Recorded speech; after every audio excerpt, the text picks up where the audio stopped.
kick is up. The kick is good. Auburn wins. 22-19. Oh my goodness. Auburn's journey is complete. Is that a blur, or do you still remember a little bit?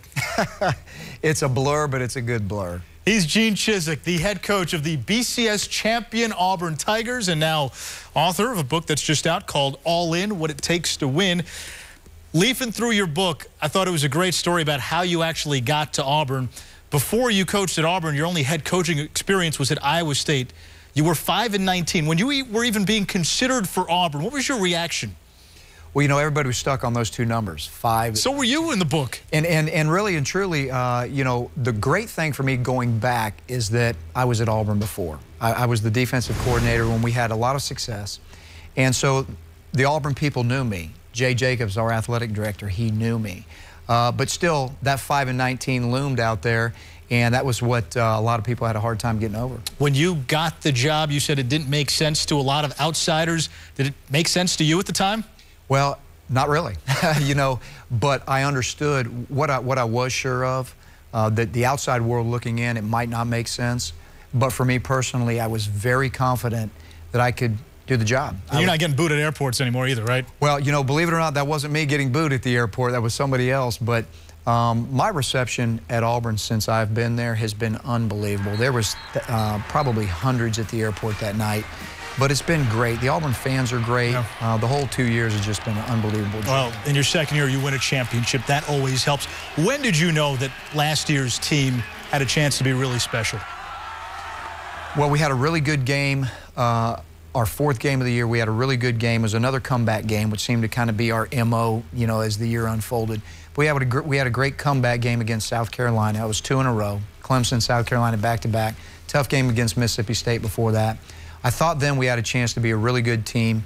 That's when Cameron kind of came on as the leader and really kind of came out of the shell. Is that his turning point? And I think that was one of the games for his turning point. I do, because he looked in that game like he was comfortable with the offense. We had a good direction on where we wanted to go with Cam.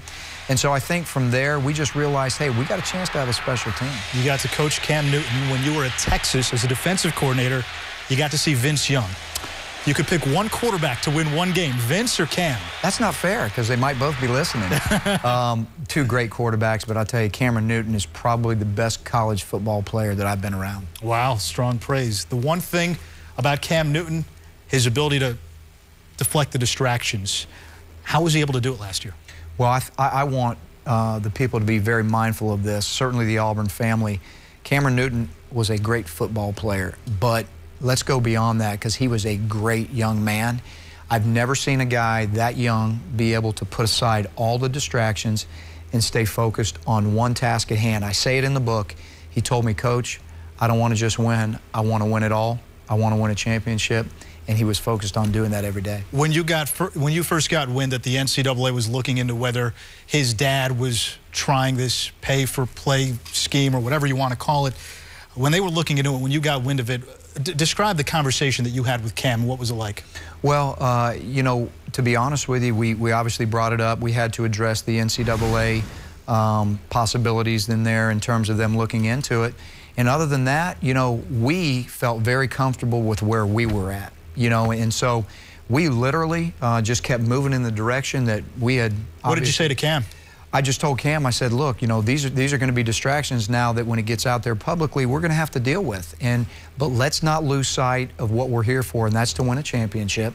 And we had, you know, very few conversations in detail about it after that, simply because, you know, I felt good about where we were at. So we just moved on. You guys beat Oregon in the BCS championship game. Right now, Oregon might be in trouble because of subscribing to a certain recruiting service. As a football coach, what do you make of these recruiting services that various schools use? Well, I think in one sense they can be very valuable. I think it can be much of a time saver. We invest in recruiting services, but I think what you have to do is you have to, like anything else, do a lot of research and a lot of investigation on what you're going to receive. Does it look right? Does it sound right? Does it smell right? Because just like we tell our players, if it doesn't, you better run in the other direction. You've recruited a long time before you were head coach as an assistant. It's a slippery slope sometimes in college football. What can the sport itself do to clean up recruiting, if you will? You know, I just think that people have to, you know, everybody's going to be creative in their own ways. But I just think it's the integrity of the game. I think people that have to, you know, they have to know what the rules are. They have to play inside the box. You know, you can get creative, but at the same time, you got to follow the rules.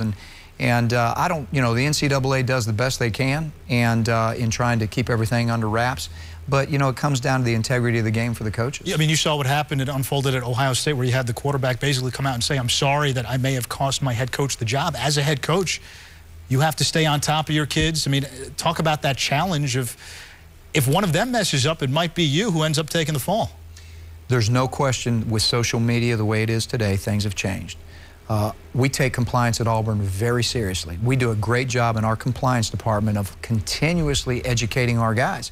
As I said earlier, if it doesn't look right, it doesn't sound right, it doesn't smell right, it's probably not right, you better run in the other direction. You know what was right? The Auburn football team in 2010, BCS champions, Gene Chizik, their head coach, and again, author of the new book, and get it bookstores everywhere, right? That's it. It's called All In.